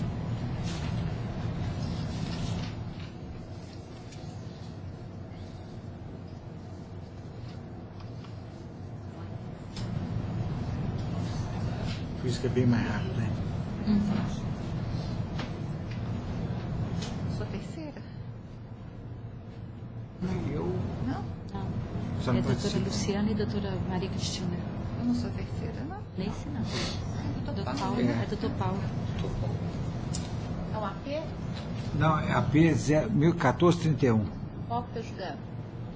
10.866? A Não, P uma- 10.431. Ah, tá. É o 14 da pauta. Ah, ok. Esperando só chegar aqui que não. Tá. Eu que pago as contas dele, ainda tem esse problema, mas 34 anos. Mas, coitado. Chegou aí? Tá? Vou até falar com ele, não o serviço para ele. Boa tarde, doutor. Eu estou conhecendo o agrado de petição interposto pela executada e no mérito nego de provimento. Custo pela agravante do importe de R$ 44,26. Indago se tem interesse em fazer uso da palavra. Não havendo divergência apontada, assim se decide. Foi feita mais uma inscrição. Agora nesse processo e depois vai ter um pedido de preferência. É o 22. Esse aqui, 18. Não. Esse aqui já foi, agora tem mais uma Esse aqui? inscrição. E já foi também. É aquele primeiro. Agora o próximo. Nós são só novos, né? Não, agora Nossa, que eu falo é assim, novos. que não tá. É. Processo 10.866/80/2015. Relator, desembargador Paulo Chaves Corrêa Filho. Votam a juíza convocada Luciana Alves Viotti e a juíza convocada Maria Cristina Diniz Caixeta. Inscrita doutora Isabela Maria Abreu Maia, pelo segundo recorrido presente.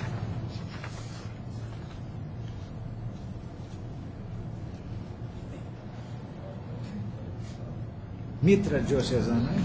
E eu da reclamante. Confraria, né? Isso, a primeira recorrente é a mesma. Tá. É a confraria. Deixa eu chegar aqui.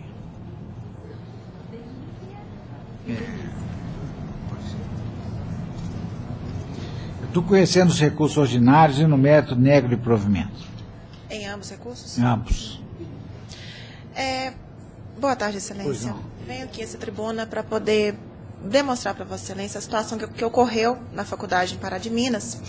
Em razão, o pedido principal é o dano moral, que 4 funcionários sofreram. Um dos processos está tramitando aqui, na 4ª turma, os outros processos estão distribuídos em outras turmas do que no tribunal.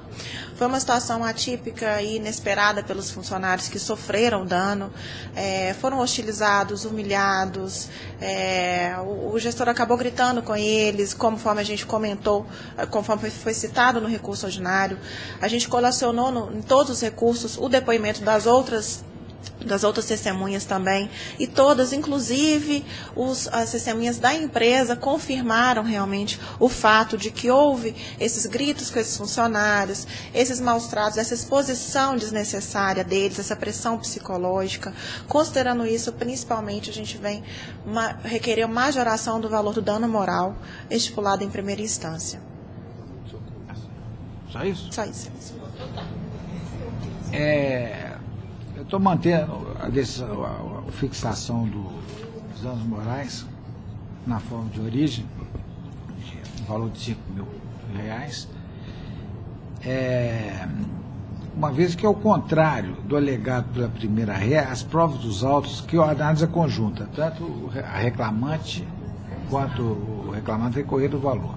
Então, eu estou sustentando que, ao contrário do alegado pela primeira ré, as provas dos autos evidenciam o abuso de direito por parte do diretor da instituição, que, ao participar de reunião com empregados, exaltou-se de forma desrespeitosa, com gritos, ameaças e burros na mesa. As testemunhas ouvidas, até mesmo o senhor Flávio, mencionado nas razões recursais, admitiu que o senhor Ruperto estava alterado e fez um gesto de banana durante a reunião. Como salientado pelo julgador de origem, a prova oral deixa bem claro que o diretor ficou enfurecido na reunião, tendo logo em seguida dispensado os que dela participaram em retaliação à pauta reivindicatória. Nada justifica tal comportamento, sendo duvidoso que a pessoa aí submetida sofre danos morais. Verifico ainda a razoabilidade do valor arbitrado a tal título, R$5.000, que se mostra compatível com a gravidade do ato ilícito praticado. Mantém-se a condenação. Minha propositura de voto e indago se há divergência nesse particular do valor da condenação. Da minha parte, não. Nem da minha. Eu acho que está razoável para o parâmetro da turma, né? Assim se decide. Boa tarde. Boa tarde. Eu também penso igual a você.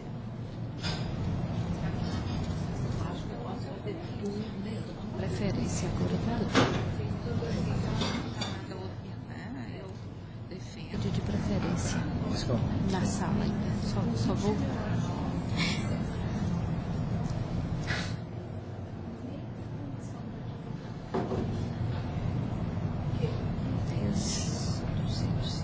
É o 6, Pedido de preferência para o processo 10.203.24/2015. Relator, desembargador Paulo Chaves Corrêa Filho. Votam a juíza convocada Luciana Alves Viotti e a juíza convocada Maria Cristina Diniz Caixeta. Doutor Geraldo Edilberto Fernandes, pelo recorrido, que vai assistir. Doutor Geraldo. Só assistir, doutor? Vai assistir? Ou vai fazer sustentação? Tá.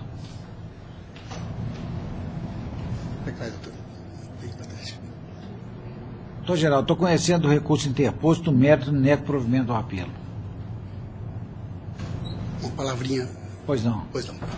Excelência, senhor presidente, boa tarde para todos, excelentíssimas senhoras desembargadoras presentes. A presença é muito simples. A questão se trata da definição do sindicato representante da categoria patronal. Essa é a base do nosso recurso. Por quê? A ação principal foi proposta apresentando toda uma gama de convenções coletivas referentes a um sindicato patronal que não representa os clubes sociais de Belo Horizonte. E isso foi demonstrado na defesa. Após a defesa, o sindicato laboral, no caso, apresentou outras pautas, outras convenções coletivas relativamente a outros sindicatos patronais, realizado acordo coletivo ou convenções coletivas com outros sindicatos patronais. E, inesperadamente, numa rapidez incrível, a decisão, sem a menor análise de qual foi o item que houve infringência por parte do clube recorrido, do clube recorrente, aí, no caso, julgou procedente a ação e mandando aplicar uma outra convenção coletiva que também não tem nada a ver com a entidade representada, patronal. Na sentença, o juiz, eminente juiz de primeiro grau, parece que interpretou que o clube reclamado aí no caso, recorrente, teria negado o vínculo com relação ao sindicato dos empregados, que não tem nada a ver, isso não foi objeto da defesa. E ao mesmo tempo, negou completamente, peremptoriamente, a existência do sindicato representativo da categoria sediado em Belo Horizonte, que existe desde 2013, e isso não foi levado em consideração pelo eminente juiz de primeiro grau. E ao que parece, por Vossa Excelência, aí também estaria sendo concordando com esse posicionamento, o que data vênia não é completamente incoerente, a não ser que se possibilite que dois sindicatos ocupem a mesma base territorial, o que é impossível. E o sindicato que foi deferido pelo eminente juiz, principalmente nos anos de 2014, 2015, 2016, seria um sindicato que não é um sindicato, é uma Federação Nacional de Cultura, que é sediada em Brasília, que não tem nada a ver com os clubes sociais, principalmente de Belo Horizonte, que hoje tem a representação patronal definida, aprovada pelo Ministério do Trabalho, perfeitamente aprovado pelo Ministério do Trabalho, e existe com um sindicato de segundo grau, que existe desde 2012, né, que é sediado em Campinas, e que também foi completamente desconsiderado. Por esses motivos, eu pediria aí, a Vossa Excelência, para que se posicionasse em relação a essas questões, sob pena de, evidentemente, de lesão ao direito de defesa, né, mesmo porque a mudança completa da inicial em relação à impugnação e contestação não pode, evidentemente, resgatar aí a matéria de defesa. Eu acredito que isso aí, e sem indicação do ponto pelo qual o clube aí, no caso, que é o Clube Recreativo Mineiro, estaria infringindo uma convenção coletiva que não se aplica a ele, evidentemente. Muito obrigado. Apesar da exposição ex-cátedra do ilustre patrono, que me renda minhas homenagens, eu não vejo como modificar minha proposta de voto, não. Eu faço porque o Clube Recreativo Mineiro é aquele antigo Clube Mineiro dos Viajantes, na rua Grão-Bagol? Isso. Ah, tá. Onde está o Pinguim hoje, salvo engano, perto do lado. Ao lado. Infelizmente, aquela área já foi. Tivemos o objetivo de. Isso. Mas não foi possível. Eu quero até esclarecer que eu presidi o Clube Recreativo Mineiro há alguns anos, e hoje eu presido o sindicato dos clubes de Belo Horizonte. Ah, tá certo. Por esse motivo eu fui convidado para poder fazer essa defesa e a sustentação, evidentemente, porque nós estamos entendendo que o sindicato dos clubes de Belo Horizonte vem sendo preterido pelo SINDEC, que é o Sindicato dos Empregados, desde 2013, como se ele não existisse. Isso a gente... que a matéria aqui é de direito, né? A repercussão disso, Excelência, é muito forte, porque a partir dessa decisão, isso vai repercutir em todos os clubes de Belo Horizonte. Eu estou mantendo a decisão de origem, eu faço por quê? Como se sabe, o enquadramento sindical é definido pela atividade preponderante do empregador, a qual retrata a inserção em uma dada categoria econômica que concretiza a vinculação à entidade sindical que a representa. Por sua vez, o empregado integra a categoria profissional correspondente à atividade do empregador, constituindo única exceção o membro da categoria profissional diferenciada, ao qual serão aplicadas as vantagens previstas nos instrumentos coletivos celebrados pelo sindicato representativo da categoria, desde que o empregador tenha participado ou subscrito referidas normas nos termos da súmula 374/ST. Pois bem, no caso em exame, o reclamado é clube recreativo, quem tem por finalidade proporcionar, sem fins lucrativos, meios de recreação, lazer e cultura a seus associados, desenvolver o esporte amador e ou especializar em suas diversas modalidades. Artigo 3º, de tal. Veja-se, pois, que conforme bem aclarado pelo douto juiz Acor, mais condizente com o enquadramento sindical proposto pelo quadro das atividades estabelecido no artigo 577 da CLT, se encontra a entidade representativa profissional que participou das negociações entabuladas da CCT firmado pelo sindicato autor, os sindicatos dos trabalhadores e entidades culturais e recreativas do Estado de Minas Gerais. Conforme bem exposto em primeiro grau, não prospera a defesa do réu no sentido de que não seria representado pelo sindicato autor, notadamente dos documentos carreados ou processados por ele próprio. Nesse aspecto, o documento de edital deixa claro que o reclamado se reuniu com a entidade sindical autora perante o MTE para fins de negociação coletiva. Ademais, os documentos de destais, por exemplo, demonstram que o reclamado prestou contas do cumprimento de normas previstas nas CCTs firmadas com a Federação Nacional de Cultura, FENAC, e o autor SINDEC, em relação aos empregados dele. De mais a mais, o réu não se desucumbiu a contento do ônus que lhe competia de que seria legitimamente representado pelos alegados sindicatos Sindiclube, BH ou Sindiclube MG, não possuído o condão da prova pretendidas, isoladas da GE, daquelas entidades sindicais colacionadas com a defesa, prevalecendo, portanto, o que consta seu estatuto social. Assim, correto o entendimento que determina a aplicação das CCTs acostadas com a inicial, firmados pelo autor, sindicatos, trabalhadores, entidades culturais e recreativas do Estado de Minas Gerais e pela FENAC. Uma vez aplicados ao pacto laboral objeto da lei de CCTs acostadas com a exordial, devem ser mantidas, portanto, as condenações ao pagamento de reajustes salariais clausatais, adicional noturno, cesta básica, folga especial nos feriados, contribuição federativa, além da multa convencional, mantida a condenação imposta na origem, não há que se falar em inversão dos ônus de sucumbência. Com esses modestos fundamentos, eu mantenho a proposta de voto, doutor. E indago se há divergência.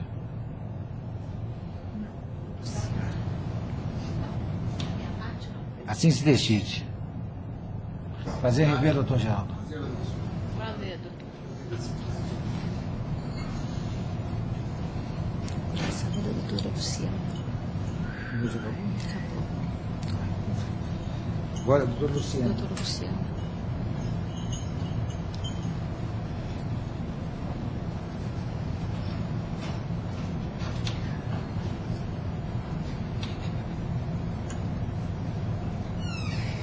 Que é o Posso chamar? 136.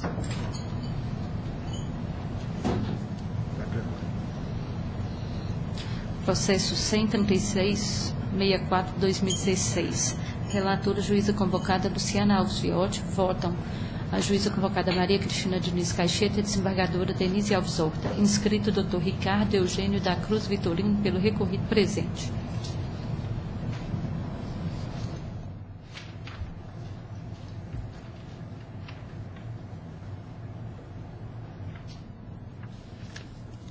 Tem divergência, né?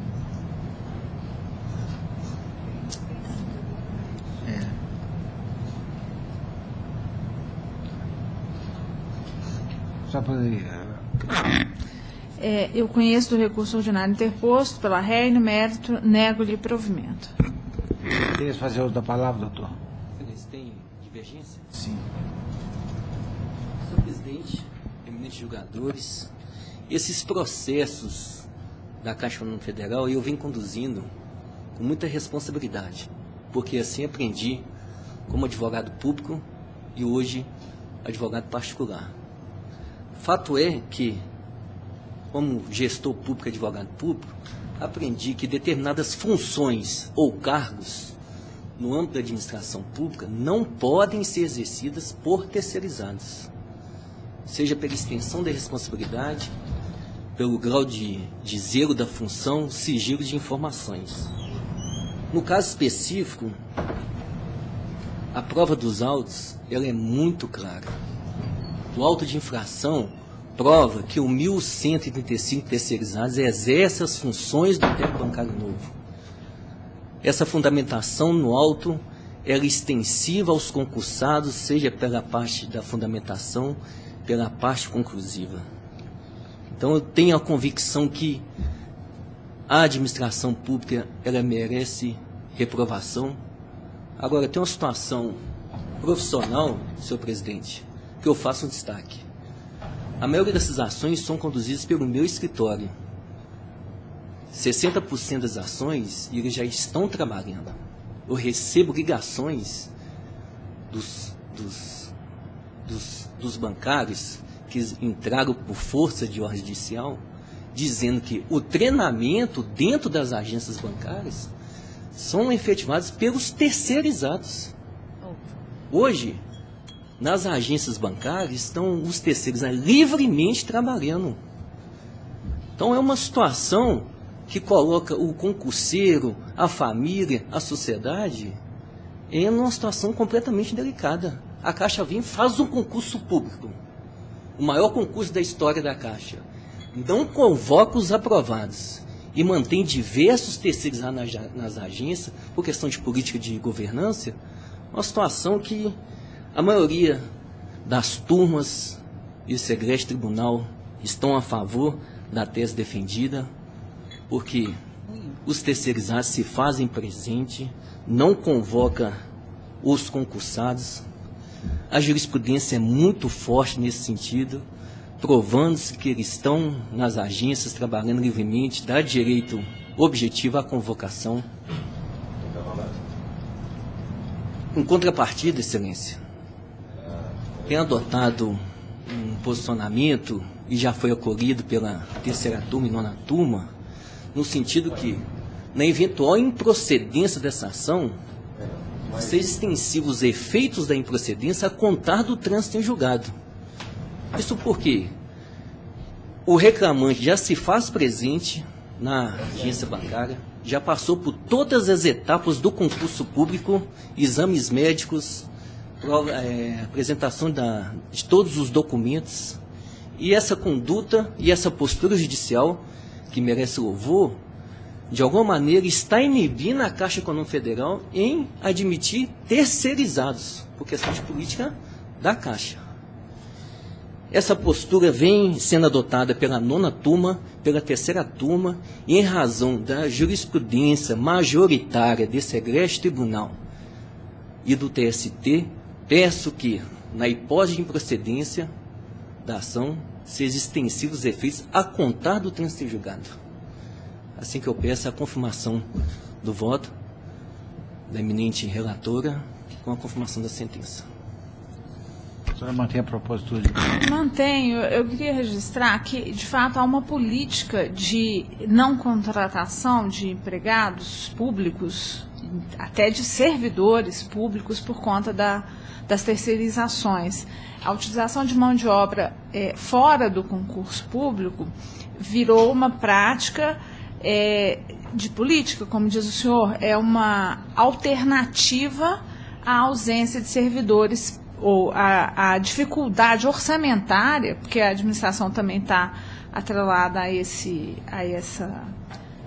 essa questão, para aumentar os seus quadros. Então, quer dizer, mas aí tem dinheiro para contratar o terceirizado. Obviamente, o terceirizado custa mais barato do que contratar um servidor público diretamente. Enfim, então, eu mantenho a minha proposta de voto, porque penso que há uma fraude, há uma tentativa de fraude, e com ela não se pode pactuar, a par das discussões jurídicas importantes que eu acho que tem, das interpretações aí envolvendo a questão da competência, a questão mesmo do mérito, né, da possibilidade da terceirização e da dificuldade de inclusão das pessoas que fizeram concurso por o cadastro de reserva, de já serem admitidos. Mas, enfim, então, eu só queria fazer essas ponderações por conta de me parecer grave realmente a história de de se ter como política de administração pública a contratação de terceirizados. Isso, para mim, é um desrespeito, é uma ilegalidade muito grande. Então, senhor presidente, só está confirmando a sentença, né? Estou. Está confirmado. Doutora Cristina. Senhor presidente, essa questão já é recorrente aqui, nós já nos debruçamos no debate dessa questão, inclusive na última sessão dessa turma, e eu peço vênia, eu acho que a questão aqui, como eu coloquei da última manifestação minha, não é pela legalização da terceirização, que eu acho que essa questão de terceirização é até objeto ainda de subjúdice, está sendo discutida ainda nos tribunais superiores. Não é contra isso que eu me oponho. A minha questão, a minha dificuldade de manter a decisão de origem é no sentido de, como eu disse e volto a refrisar, é a questão da preterição. Eu acho que uma pessoa que faz um concurso público tem uma colocação, tem uma classificação, e essa classificação foi homologada, então eu entendo que há de se observar a classificação. Então, se eu passo num concurso, eu sou a segunda colocada do concurso, vem um lá que é 250, como é o caso aqui dos autos, e ele é efetivamente colocado, salvo o melhor juiz, no meu modesto entendimento, eu entendo que isso afronta o meu direito constitucional de ser observada a classificação do concurso. Eu não estou discutindo a ilegalidade de terceirização, não estou discutindo aqui a questão da Caixa estar contratando por via oblíqua terceirizados, que isso também eu acho que é uma ilegalidade, tem que ser reparado. A minha dificuldade de manter a sentença é em razão da preterição daqueles que foram, que lograram êxito no concurso, e o concurso foi aprovado e há uma homologação da classificação dos aprovados. Então, eu peço vênia, presidente, como já disse na última sessão, também peço vênia ao senhor, tenho, sim, convergências com a sua fundamentação, assim como tenho com a fundamentação da ilustre relatora, mas peço vênia para manter a minha posição em relação a isso que eu acabo de externar. Senhor desembargador. Presidente, louvo a sustentação do doutor advogado e eu tenho convergência com as manifestações aqui expostas, divergentes, né, da doutora Maria Cristina, no que diz respeito a essa questão da preterição, que eu acho realmente que é uma questão importante que nós devemos nos debruçar para ver a melhor forma de resolver essa questão, porque não é justo também que aqueles outros que foram aprovados precedente, em lugar de classificação precedente e serem preteridos, embora o Supremo Tribunal já tenha dito que, em caso de decisão judicial, não se pode entender que haja preterição. Mas é algo importante que se deve analisar para se evitar que realmente haja um pool de decisões aqui no tribunal e que, em última análise, acabariam atraindo uma injustiça, vamos dizer assim, com aqueles que foram aprovados em classificação melhor do que aquele que foi judicialmente empossado. Mas, por outro lado, eu entendo também relevantes as ponderações da relatora e que confluem com o que foi abordado da tribuna, e realmente aí tem que se pesar qual é o direito que deve ser protegido, né? Colocar numa balança qual o direito é mais importante para se proteger, né? Então, daí a dificuldade do magistrado também. Então, nessa linha, eu vou acompanhar o voto da douta relatora, mas apenas fazendo uma ressalva de fundamentos, enfim, porque essas questões todas aí entendo que a ressalva seria pertinente. Então, é isso. De acordo com ressalvas. A decisão é por maioria, vencida a eminente revisora, a juíza convocada Maria Cristina Diniz Cacheta, pondo-se de acordo a terceira votante, eminente desembargadora Denise Alves Hortas, com ressalva de fundamentos. De acordo com a relatora. Senhor presidente, posso fazer só um registro? Pois não. O julgamento terminou, fiquei muito feliz pelo julgamento. Esses processos, que até com a compreensão, mudou-se a governança nacional. Muda-se as contratações das empresas. Você pegar os editais hoje da União, toda a regionalização, vamos por sul de Minas, Belo Horizonte, Triângulo Mineiro, estão contratando novas empresas. E aí você pega os editais de contratação, está lá autoatendimento, relacionado à atividade bancária. Então, essa situação, e eu tenho uma visão pública, eu respeito a administração pública. Eu fui criado na administração pública, como advogado público, servidor público.